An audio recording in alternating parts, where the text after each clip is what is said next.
Sinusubok ka ng mga panahon. Kung napapansin mo, pinapaulanan ka ng mga problema. At alam naman natin lahat ay ang problema ay hindi natatapos. Unlimited. Pero gusto ko lang sa'yo iparealize o dapat mong maintindihan na kapag may mga malalaki kang problema, maliit man o malaki, ay ibig sabihin lang nun ay pasok ka sa game na to. So ito yung pag-uusapan natin ngayon, kung paano mo i-handle yung problema ng mga dumarating sa'yo. Kasi hindi ka na nakakapag-function kapag nagkakaroon ka ng problema, pag nandyan na sa harapan mo yung problema. Pero bago ang lahat mga fella, kailangan mo panood yung pinaka-astig na intro sa buong mundo dito sa YouTube.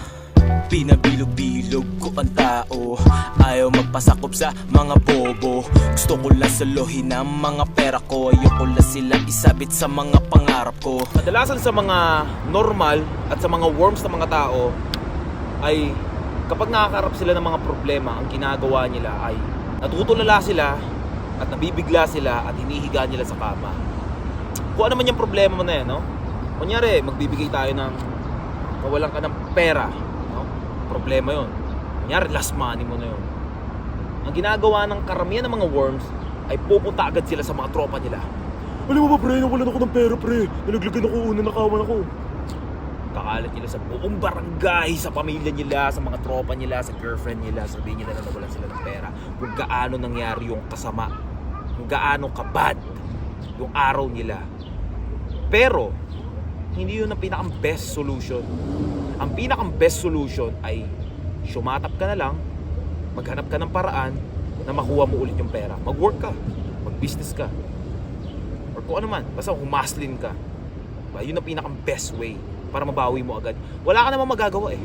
Kung nawala sa'yo yung pera, alangan magdabog ka, magsapak ka, magpapuraot ka sa mga tropa mo na palibre ako, inom pre, kukwento ko lang yung ano ko, yung bad days ko na nawalan ako ng pera kanina.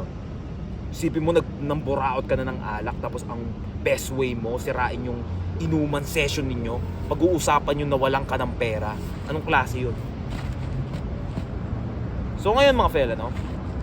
Kapag nakakaramdam ka ng mga ganyang klaseng, nakaka-encounter ka ng mga ganyang klaseng problema, dapat mo maisip na, lalo na kapag malaking problema, ibig sabihin, saka sa mga paborito ni Universe, kung bakit ka binabatuhan ng ganyang klaseng problema.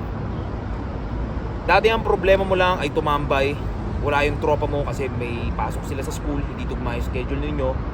Pero, kapag ang problema mo na ay mga supplement, hindi mo na alam kung saan ako kukuha ng pera, pambili ng supplement, pambili ng membership, pambayad mo ng apartment, ibig sabihin, favorite ka nito ni Universe. Diba? Ibig sabihin, tinetesting ka dito. Kailangan mo gumawa ng solution, kailangan mo gumawa ng something. Kaya ka binigyan ng ganitong klaseng problema. Kasi kung walang pakialam itong universe na to, hindi ka bibigyan ng ganitong klaseng problema. Ibig sabihin, hindi ka para sa mga gym rat. Ibig sabihin, hindi ka para mag-solo sa life, pambayad mo ng apartment. Wala, hindi ka babatuhan ng ganong klaseng problema kung hindi mo kakayanin. Kaya ka binabatuhan ng ganong klaseng problema kasi alam niya na kaya mo. Huwag kang magmarunong. Itong universe na to, alam niya kung ano yung eksakto mong kayang gawin dito sa mundo. Hindi ka niya bibigyan ng hindi mo kakayanin. Kung hindi mo man kakayanin, panigurado, yun ay magiging good lesson. Pakikinabangan mo yung balang araw. Bawat dumadating sa yung problema, kailangan mo namnamin. Kailangan mo hanapan ng solusyon.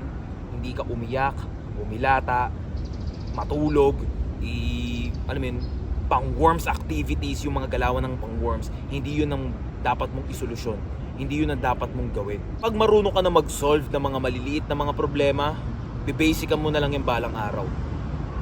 Yung problema natin nung mga panahon na bata tayo mga fella, kung mapapansin mo, ang problema mo lang naman dati, kumuha lang ng piso kasi gusto mo magmerienda dati. Pero ngayon, hindi mo na problema yung piso.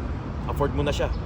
Ang problema mo na ngayon, kailangan mo nang bumili ng mga damit, kailangan mo mag-invest pagdating sa damit, kailangan mo mag-invest pagdating sa sapatos, kailangan mo mag-invest kung ano man yan.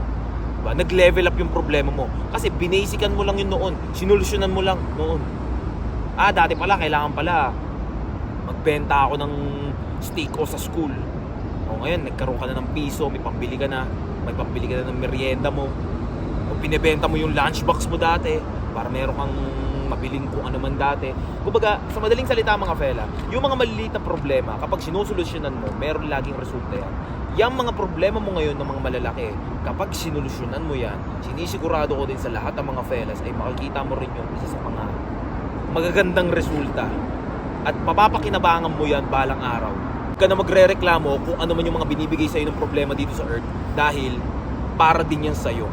At hindi lang para sa'yo, para din yan sa mga nasa baba mo. Pag nagkaroon ka na ng pamilya, nagkaroon ka na ng mga brother, or meron ka ng mga hinahawakan sa baba, kung negosyo man yan, o pagdating sa trabaho, kung ano man yan, ay mapapakinabangan mo yan balang araw. Ang kailangan mo lang, solusyonan. Kasi kung hindi mo solusyonan yan, iiyak mo lang yung sa gilid, walang mangyayari. Mai-stuck ka lang dyan sa problema mo na yan. Matatambakan ka. Tatanda mo, araw-araw umuulan ng problema. Ang kailangan mo, solve. Hindi mo natapos yung problema, bawi ka bukas. Gawan mo lang ng solve. Non-stop ang problema dito. Non-stop din yung paggagawa mo ng solusyon. Yun ang trabaho mo dito sa Earth. Huwag ka magre-reklamo, magpasalamat ka na lang dahil inuulanan ka ng problema. Dahil kapag wala ka ng problema, ibig sabihin, dedo ka na. Kung gusto mo tong video mga fella, siguraduhin mo na dapat nakasubscribe ka sa channel ni Fella.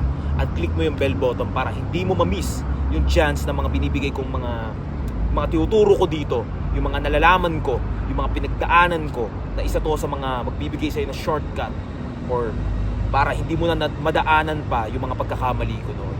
So yun lang mga fellas, stay sharp.